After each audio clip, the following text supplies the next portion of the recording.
What is good, YouTube? It's your boy OG Nonboy back with another video, and in today's video I have a Color Cup team, and this team is triple starters consisting of Swampert, Venusaur, and Charizard, with the Swampert and the Charizard being Shadow. I would have ran the Shadow Venusaur as well, but I do not have one of those built, so we only got 2 out of the 3 this time, but pretty kind of like classic team. A lot of times you'll see this team in various different metas that it can be played in, so didn't really look too hard into the meta and kind of come up with like the best team or do too much research into that. Just decided to run this team and let's see how this team performs. So first match here, we are met with a terrible lead in the Ferrothorn, and we also get some classic go battle lag too. As you can see, I was clicking on my Venusaur for like a whole 1.5 seconds or 2 seconds there.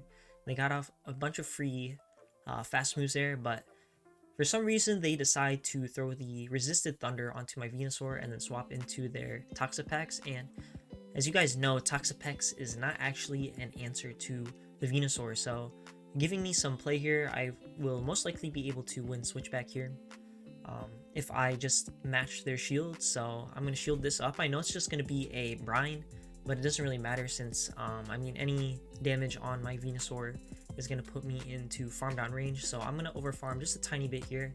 Probably could have overfarmed a bit more, and I'm going to throw the Frenzy Plant, which takes out the Toxapex. So now we have the favorable alignment that we want, but the only kind of bad thing here is they can farm up quite a bit, and a Thunder is threatening to our Charizard. So I'm going to go for the Sludge Bomb here since it is only single resisted instead of double resisted, or maybe it's double resisted too.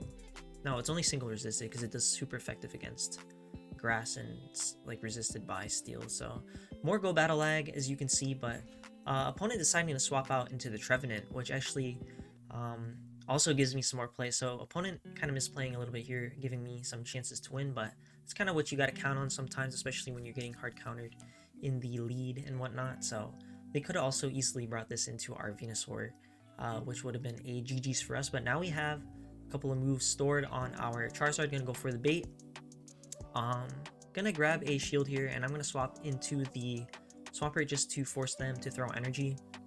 And now I should just be able to reach the Blast Burn, and I will be able to take this match in spite of all the lag and the opponent's team comp versus mine. So pretty satisfying win there. Next match we have the Swampert into Marowak.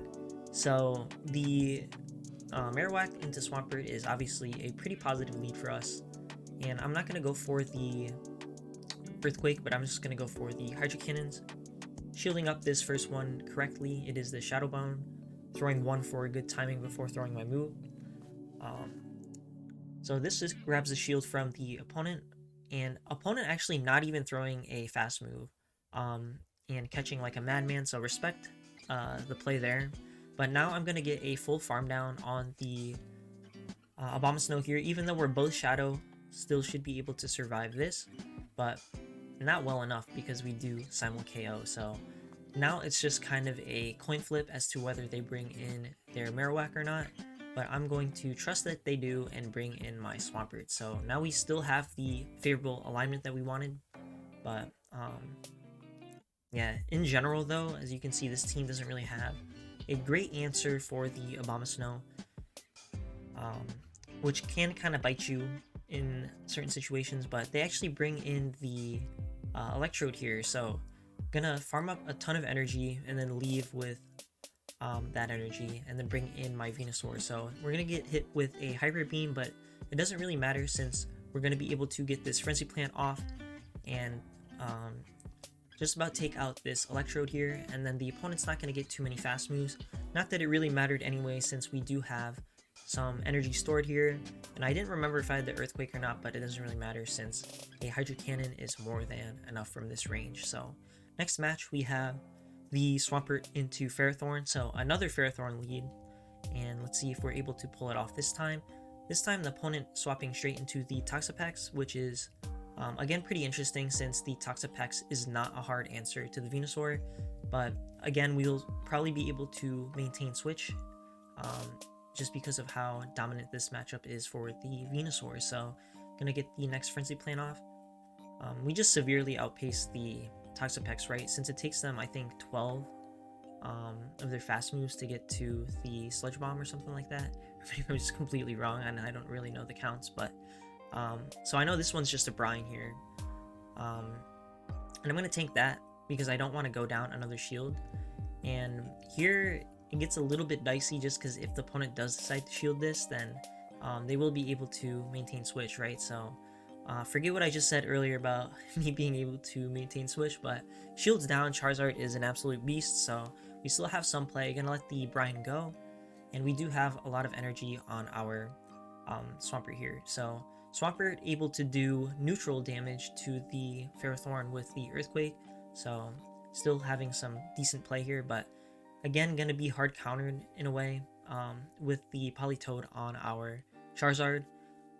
But we do get to these Dragon Claws pretty fast, and I don't know if a Blast Burn actually would have KO'd there. It might have put us in a bit of a better position, but now we're going to be met with the Ferrothorn again, and I'm going to try to get to the Blast Burn, but of course the opponent makes it to the move before me, and this should be just about all of their energy though, and since we were like halfway to the Earthquake, I'm going to throw the Earthquake now, and if this manages to KO, then this is our match, and it does from that range, so we're able to take that one. Next match here, we have the Swampert into... Looks like we're lagging a little bit here, which is tough. My whole PC's lagging a little bit, so let me see if I can close some stuff out. Maybe fix this up a little bit here. You know, this is going to be my only take just because, you know, I do have to make it somewhere, so I'm not trying to spend too long re-recording this video here.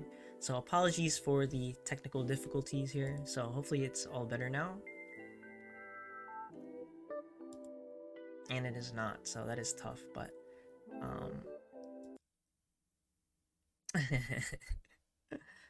that's tough. Alright, let's see, let's try a little bit of something here. See if it will correct itself. Okay, and we should be back in business now. So they have a Mech Cargo lead, and then they swap into the Lantern, and of course I got the connection issue, so I gotta swipe down and turn off the Wi-Fi. And now we got the Lantern up in here, so this is a very, very dominant matchup, right? And also the benefit of Venusaur is we will be able to do neutral damage against the Mech Cargo once it comes back in, so we should be in a good spot here. They're not really going to be able to farm us down without taking too much damage, and here I kind of mess up a little bit where I throw one of the Vine Whips instead of two, but even in spite of messing up like that, we're able to get off this second Frenzy Plant, which will either threaten the final shield or take out the Mech Cargo completely. And since they know they have a terrible matchup against the Swampert with the Mech Cargo, they just decide to save the shields for the Pelipper, but at this point, between our Swampert and the Charizard, we should just be able to charge move spam, you know, with the Hydro Cannons and the Dragon Claws, and Hydro Cannons still hurt like crazy, even from a, even though they're resisted on the Pelipper coming from a Shadow Swampert. So let's see if the opponent decides to shield this one. And opponent not shielding, so as you can see there, doing about half, which is what we need here. And now we should just be able to shield up and build up to the back-to-back Dragon Claws, and that should just be about it. So maybe could have even farmed down all the way, but it doesn't really matter to me. I'm going to go for the safer play. I wasn't really keeping track of the energy at the time. So now we got our final match, and we got the Toxapex lead, so pretty favorable lead. And they bring in the Abomasnow, so this is kind of what I was alluding to in the previous match, where Abomasnow really is pretty hard for this team to handle just because we don't have a direct answer to it. Like, our Charizard does not appreciate these Weather Balls, and they get to the Weather Balls at the same time that you get to the Dragon Claw, but if the opponent swaps in first, then you're going to be behind.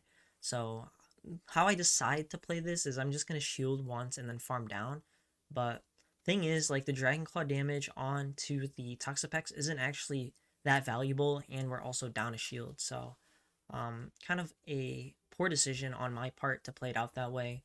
Maybe should have just tanked one move and like tried to take them out. Like we don't really need switch, right? Because we have the Swampert, which is good against the Toxapex, and then the Venusaur as well is pretty good against the Toxapex. So turns out they do have a Trevenant in the back, so would have been rough regardless since Trevenant beats both our Venusaur and our Swampert. So another kind of core breaker to this team here. Our only answer to this was the Charizard, which we expended on the Abomasnow. So not going to be able to take this match here. Just a little bit too much ground to cover up. So able to go 4-1 in the set and win 2 Ferrothorn leads, which is pretty impressive with this team. So definitely pretty solid, but like I said, there are a couple of core breakers in terms of the Abomasnow and the Trevenant, which you might have to watch out for. So don't necessarily take this video as advice and you know uh, saying this team is like super OP or anything like that, even though maybe it will be in the thumbnail or whatever a little bit for the clickbait. But definitely give it a try though if you're kind of limited on mons and you kind of just want a quick and easy team that you can run. So that's all for today's video. Sorry about the technical difficulties. If you enjoyed the video, make sure you like, comment, and subscribe, and also submit your battles in the link in the description below, and I'll see you in the next one.